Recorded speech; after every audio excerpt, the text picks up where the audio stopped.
মানিকগঞ্জ জেলার সিংগার উপজেলার মানুষের আয়ের প্রধান উৎস কৃষি। এখানে নানান ধরনের ফসল উৎপাদন হলেও শাকসবজি উৎপাদন হয় প্রচুর পরিমাণে। এখন গাজরের রঙে রঙিন সিংগারের বিভিন্ন গ্রামের মানুষের জীবন। আধুনিক পদ্ধতিতে বাণিজ্যিকভাবে গাজর চাষ করা হচ্ছে। দেশে গাজরের কোনো অনুমোদিত জাত নেই। বিদেশ থেকে বীজ আমদানিকৃত জাতগুলো রয়্যাল ক্রস, ফোরেল ক্রস, অরেঞ্জ কিং, কিনকো, সান্টেনে রয়্যাল, স্টারলেট, নানেটস। এছাড়াও পোষা কেশর, পুরুদা ৩৫, নিউ কোয়ারোজা এবং ইয়েলো রকেট এসব জাত কৃষক ভাইয়েরা চাষ করে থাকেন। এবছর মানিকগঞ্জ জেলার সিংগাইর উপজেলার ৯৬০ হেক্টর জমিতে, যার মধ্যে কেবলমাত্র জয়মণ্ডপ ইউনিয়নে ৬২০ হেক্টর জমিতে গাজর চাষ হয়েছে।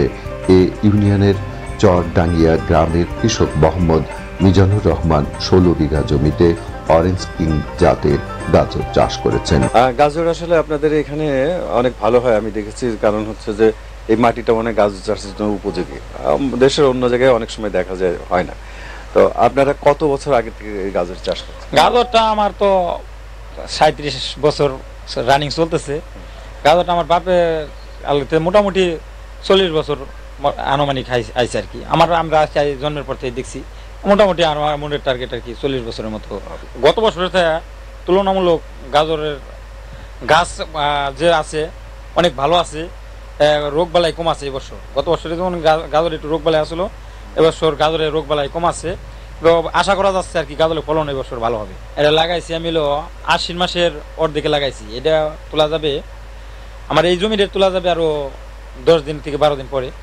উপজেলা কৃষি অফিসে ওনারা কি আসেন আপনাদের? হ্যাঁ, আমাদের কাছে আসে, যোগাযোগ করতেছে, কথাবার্তা বলতেছে।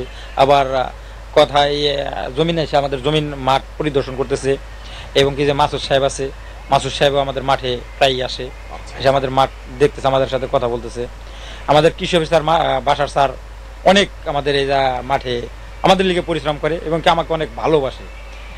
আমি এর আগে গত বছর আমি লাইনে গাজর লাগাইছিলাম ৪ বিঘে। এই আমার এটাই লাইনের গাজর লাগানো মাসুদ স্যারের সাথে আমার অনেক ভালোবাসা এবং কি সে আমার অনেক ভালোবাসে। যোগাযোগ করে আমার ফসল কোনটা করতেছি না করতেছি সব কিছু সে আমার জানে, ওদের জানা এবং কি কেমন করলে ভালো হবে আমার প্রশিক্ষণটা দেয়। কার্তিক মাসের মাঝামাঝি জমিতে বীজ বপন করেছেন।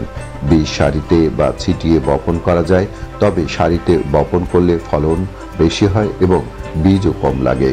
আমাদের তরুণ কৃষক সজীব হোসেন। আচ্ছা সজীব হোসেন, একটা বিষয় আমাকে একটু বলেন, সেটা হচ্ছে যে আপনারা তো এর আগে আমরা জানতাম যে মানে গাজর এখানে চাষ করতেন অনেক আগে থেকেই। আপনাদের এলাকায় এটা একটা ট্রেডিশন, মানে বংশ পরম্পরা এটা হয়ে আসছে। কিন্তু আপনারা নতুন কি প্রযুক্তি এখানে ব্যবহার করছেন সেটা যদি একটু বলেন, যে লাইন করে করছেন নাকি সিটে করছেন বা কোনো প্রযুক্তি ব্যবহার করছেন কিনা? বর্তমানে মানদাতার আমলের কৃষি থেকে বের হয়ে আসছে কৃষক, ঠিক আছে। আর কৃষি এখন তরুণদের হাতে। তরুণরা কি কৃষিকে পুরো পাল্টে দিচ্ছে। যুগের ইতে এখন কৃষিতে অনেক আধুনিকতা চলে আসছে। এখন এই গাজর কৃষকরা রোপণ করে, প্রথমে শুধু ছিটিয়ে বুনে দিত, ঠিক আছে। এখন রোপণও করে গাজর রোপণ করলে ওইটার ফলন একটু বেশি হয়, তুলনামূলক ডাবল ফলন হয়। ওইখানে আপনার লাগে কম, বীজের পরিমাণ কম লাগে। আর ওই যে বীজের পরিমাণ কম লাগলে তো বীজের দাম তো প্রচুর, গাজরের বীজের দাম এটা তো জানেনি। ওই অনেক টাকা সেভ হয়ে যায়। কামলা নিয়ে আসলে, ঠিক আছে, ওই কামলা দিয়ে আর কি লাগাইতে হয়, কিছু টাকা ওইখানে খরচ হয়, কিন্তু তারপরেও কৃষকের লাভ। আর এইদিকে ফলনও বেশি, কাজেই ফলনও বেশি। আর ফলন বেশি থাকলে তো একটা জমিতে লাভ থাকবেই, ঠিক আছে। আমরাও আশা করি আপনাদের মতো তরুণের হাত ধরেই আমাদের কৃষিটা অনেক এগিয়ে যাবে এবং আমরা ভবিষ্যতে আমাদের তরুণরাই কিন্তু কৃষির হাল ধরবে এবং এই দেশ খাদ্যে আরো স্বয়ংসম্পূর্ণ হবে। বিদেশ থেকে আমাদের কোনো ফসলই কিনতে হবে না একসময়। ৯০ সেন্টিমিটার চওড়া বেড করে সেখানে ১৮ সেন্টিমিটার দূরে দূরে ১০ সেন্টিমিটার দূরে দূরে বীজ বপন করতে হয় বলে কৃষক ভাইরা জানান। গাজরের জমিতে ৬ ফুট দূরে দূরে পেঁপে চারা লাগিয়ে খুঁটি দিয়ে বেঁধে দিয়েছেন। গাজর উঠে গেলে পেঁপের গাছ বড় হতে থাকবে। গাজর মাত্র ৯০ দিনের ফসল। এ ফসল চাষ করে কৃষক ভাইরা লাভবান হচ্ছেন। পানি নিষ্কাশনের ব্যবস্থা আছে এমন বেলে দোআঁশ ও দোআঁশ মাটি গাজর চাষের জন্য উপযোগী। আশ্বিন থেকে কার্তিক মাসে বীজ বপনের উত্তম সময়। প্রতি হেক্টরে 3 থেকে 4 কেজি বীজ লাগে। এই যে পেঁপে গাছটা যখন বড় হয়ে যাবে তখন তো অনেক মাথার উপর উঠে যাবে, এই ক্ষেত্রে তখন পেঁপে গাছের সাথে কি আবার তখন আপনারা গাজর চাষ করতে পারবেন? না, পরের বছর গাজল হয় না। আচ্ছা, পরের বছর আমরা এটার ক্ষেতের ভিতর দিয়ে ফুলকপি, পাতাকপি, তারপরে বেগুন, এর সাথী ফসল হিসেবে আমরা এটা করতে পারি। যেমন এই ধনে পাতা করতে পারি, মূলা শাক, লাল শাক, পুঁই শাক, এগুলো করা যায়, কিন্তু গাজল হয় না। গাজল হবে না। আচ্ছা আচ্ছা। কিন্তু আমার পেঁপেও থাকবে অলরেডি, প্রতি বছর ভরেই আমরা পেঁপে বেচতে পারবো, নিজ দিয়ে অন্য ফসল করতে পারবো আর কি। এটা করা যায়, সমস্যা হয় না। গাজরটা যখন উঠে যাবে তখন আপনারা অন্য ফসল লাগাবেন? হ্যাঁ, গাজল উঠে যাওয়ার পরে মনে করেন আরো তো হয়তো মাঝখানেকের ভিতরে এটা উঠে যাবে, হ্যাঁ, তখন কি করবেন আপনারা? এখন গাজল উঠানোর পরে আমরা হয়তো একটা ফসল খাইতে পারি, তারপরে এই ক্ষেত থেকে আর অন্য কোনো ফসল করব না। ফিরে নতুন বছর আসলে কাতি মাস আসলে পরে অন্য ফসল আমরা করি, তার আগে আর কোনো ফসল করি না। এটার ভিতরে শুধু এই পেঁপে গাছই থাকবে, মাটি উঠিয়ে দেবো, 2 সাইডে বানাই দেবো, দেওয়ার পরে এই ক্ষেত থেকে আমরা পেঁপে বেচবো শুধু বছর ভরে, অন্য কোনো থাকবে না এর ভিতরে। আর জমি চাষ ও মই দিয়ে ঝুরঝুরে করে বীজ ছাই বা গোড়া মাটির সাথে মিশিয়ে বপন করা ভালো। হেক্টর প্রতি গোবর বা জৈব সার 10 ton, urea 150 KG, TSP 125 KG এবং এমওপি 200 কেজি সারের প্রয়োজন হয়। সম্পূর্ণ গোবর ও টিএসপি এবং অর্ধেক ইউরিয়া ও অর্ধেক এমওপি জমি তৈরির সময় প্রয়োগ করতে হয়।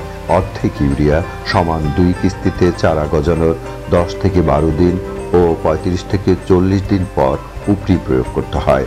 বাকি এমওপি চারা গজানোর 35 থেকে 40 দিন পর প্রয়োগ করতে হয়। মাটিতে রস কমে গেলে সেচ দিতে হয়।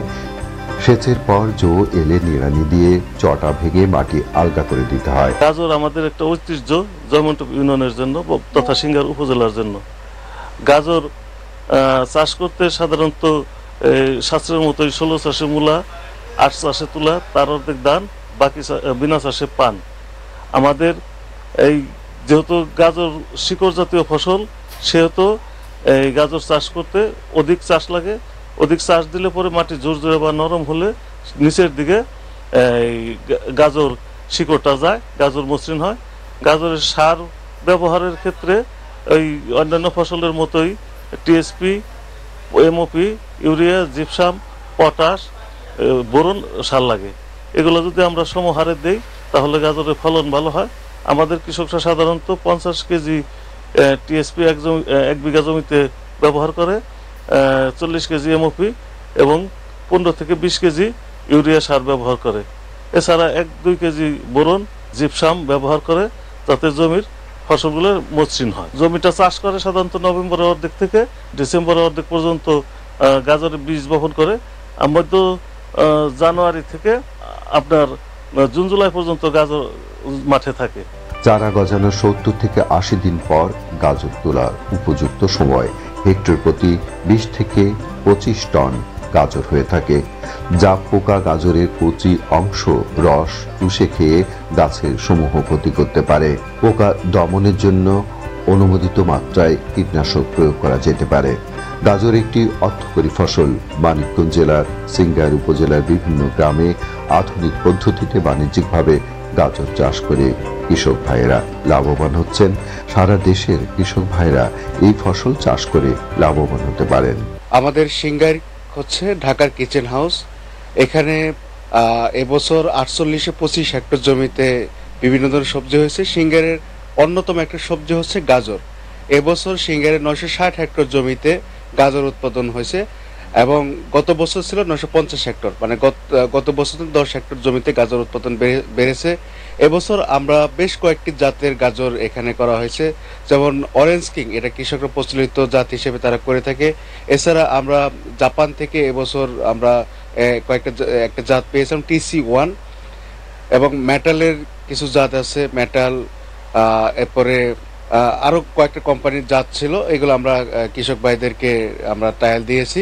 কৃষক ভাইদেরকে শেখাচ্ছি সেটা হচ্ছে আধুনিক পদ্ধতিতে গাজর চাষ। সিড টু সিডের দূরত্ব হবে 10 সেন্টিমিটার এবং প্ল্যান্ট টু প্ল্যান্ট, যে লাইন টু লাইনের দূরত্ব হবে 18 সেন্টিমিটার এরকম করে 90 সেন্টিমিটার বেড তৈরি করবে, মাঝে 25 সেন্টিমিটার থাকবে, আবার 90 সেন্টিমিটার বেড তৈরি করে এই গাজর চাষ করে। এই পদ্ধতিতে গাজর চাষ করলে সাধারণত কৃষকদের উৎপাদন খরচটা কমে যাবে, কারণ সাধারণত কৃষক 1 বিঘা জমিতে প্রায় 700 গ্রামের মতো বীজ লাগে, এখানে আমাদের 350 গ্রামের মতো বীজে কিন্তু হয়ে যাবে।